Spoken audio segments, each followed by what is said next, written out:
Hey, transformative leaders and trauma survivors, it's sophilialarkwoodbury of thehappymedium.com. When it comes to treating borderline personality disorder, there are various options for treatment. This video is going to discuss 4 top approaches to treating BPD and how you can find the right treatment. For the best trauma recovery tips, tools, and strategies, be sure to subscribe and hit that notification bell so that you'll never miss a video when I upload new content every Wednesday. Welcome back, everyone. If you're new here, I'm a licensed professional counselor, a trauma recovery coach, and a certified clinical trauma specialist, helping people and organizations resolve the effects of trauma and build resilience. So borderline personality disorder is a complex mental disorder. It's probably one of the most complex mental disorders in the entire diagnostic manual. And one of the reasons is because it has this pervasive pattern of impulsive and unstable behaviors in mood, relationship, and self-image. And what really makes it complex is that it often co-occurs with other disorders. So in addition to the instability and impulsivity, you may also see eating disorders, substance use, depression, anxiety. You can even see bipolar disorder to a lesser extent, but a lot of times it does co-occur with borderline personality disorder. And because this is such a complex, such a mixed bag of complex disorders, a multi-treatment approach is often required. So here are 4 top approaches to treating borderline personality disorder. The first one is dialectical behavior therapy, also known as DBT. Now, DBT is a kind of cognitive behavioral therapy that applies change strategies from behavior therapy with acceptance strategies from Zen Buddhism. So the mindfulness and the sort of acceptance methods is really what distinguishes DBT from cognitive behavioral therapy. And so basically DBT is undergirded by what you call a dialectical philosophy. So what dialectical means is just opposing sides. Dialectical means that, on this end of the spectrum, we have acceptance, and then on the other end of the spectrum we have change.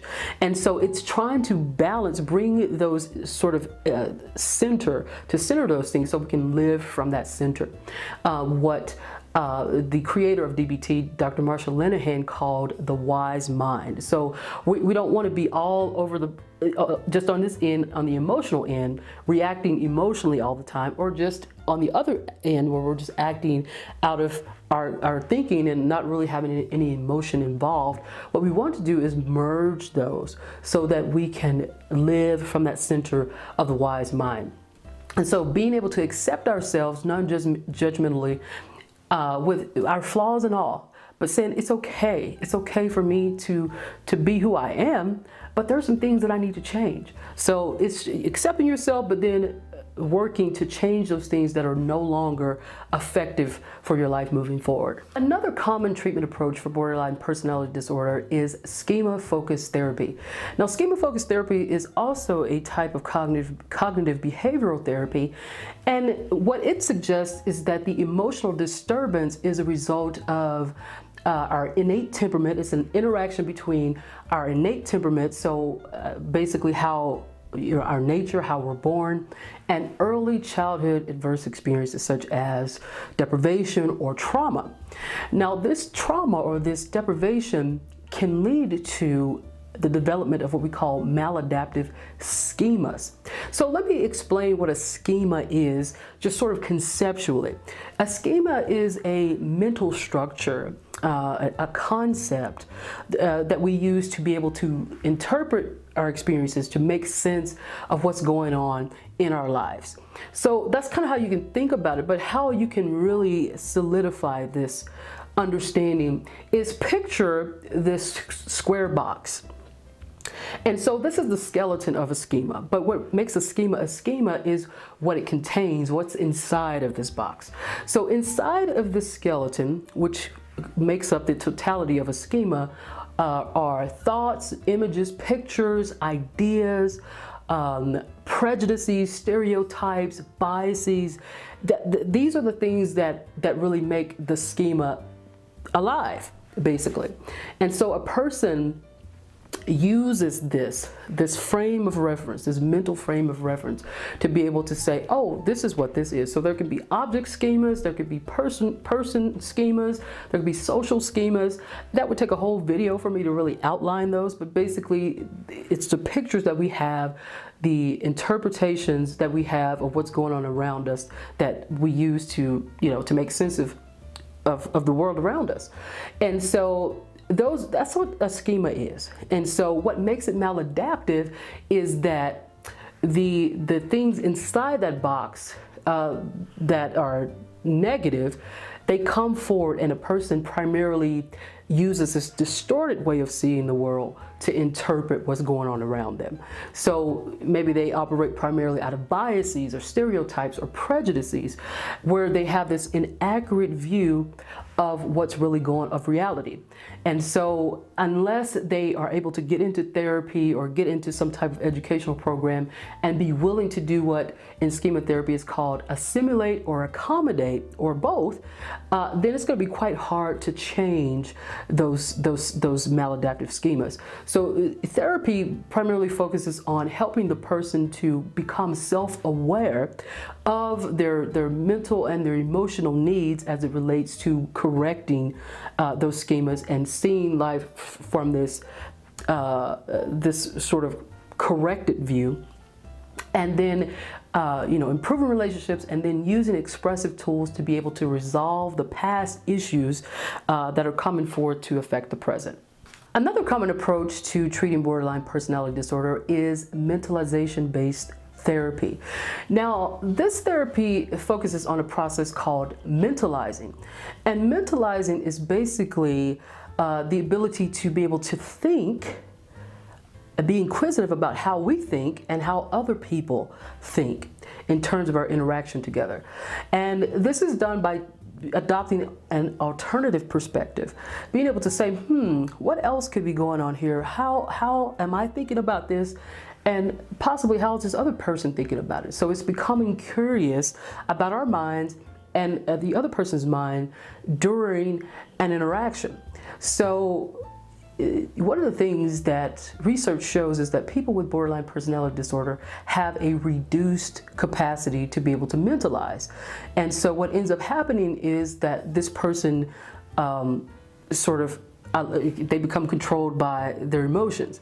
And so that's when you see the emotional instability, the impulsivity, problems with relationships, because these people don't take the time to be able to widen that space between trigger and response. And so it's just basically reacting.